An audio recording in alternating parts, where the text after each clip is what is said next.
Sobat Revolista, sebagaimana kita sudah pada tahu, bagaimana tradisi parlemen yang ada pada konsep demokrasi barat mengenal adanya konsep koalisi versus oposisi. Tidak terkecuali di Indonesia juga menerapkan tradisi yang demikian. Jika masih ada Sobat Revolista yang kurang paham apa itu koalisi dan oposisi, begini kurang lebih penjelasannya.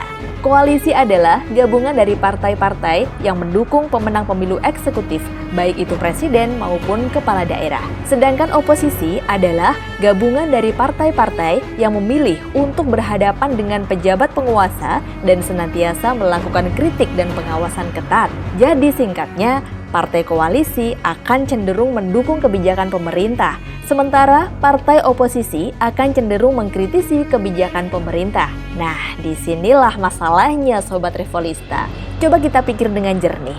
Pantaskah sebuah kebijakan negara yang berkaitan dengan hajatan rakyat diperlakukan dengan logika koalisi dan oposisi, yang pastinya kental dengan kepentingan-kepentingan politik praktis?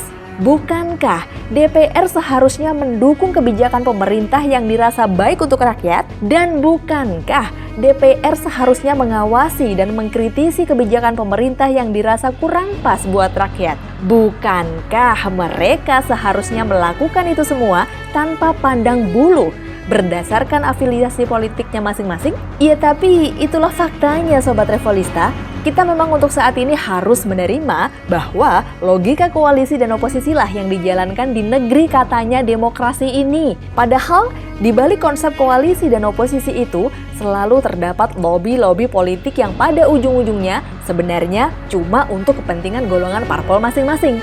Seolah-olah negara kesatuan Republik Indonesia tercinta ini adalah seperti permainan di atas papan catur belaka.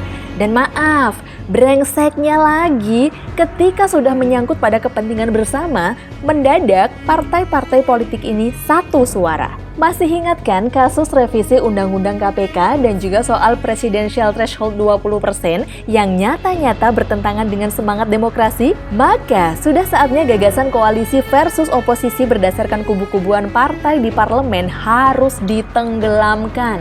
Kita harus perjuangkan sistem yang lebih baik, yaitu sistem lumbung sebagai pengganti partai-partai politik.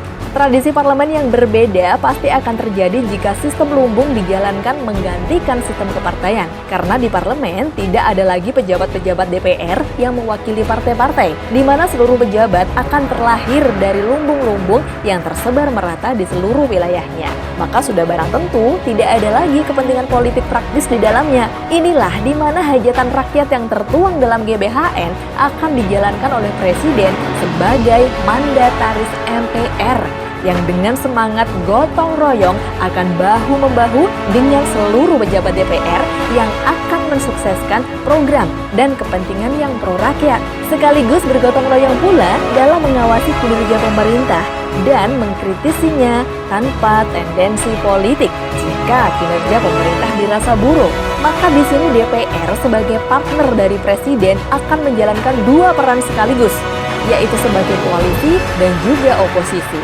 DPR akan berkoalisi mendukung kebijakan pemerintah yang baik dan akan beroposisi dalam mengawasi dan mengkritisi kebijakan pemerintah yang dirasa kurang baik. Semua ini akan dilakukan atas dasar kepentingan rakyat tanpa tendensi kubu-kubuan politik. Maka inilah sebenarnya model negara gotong royong yang didamba-dambakan oleh Pandiri, para pendiri Republik Indonesia. Sebagaimana esensi Pancasila sesuai pidato 1 Juni Bung Karno adalah gotong royong. Jika saya peras 5 menjadi 3 dan yang 3 menjadi 1, maka dapatlah saya perkataan Indonesia yang tulen, yaitu perkataan gotong royong.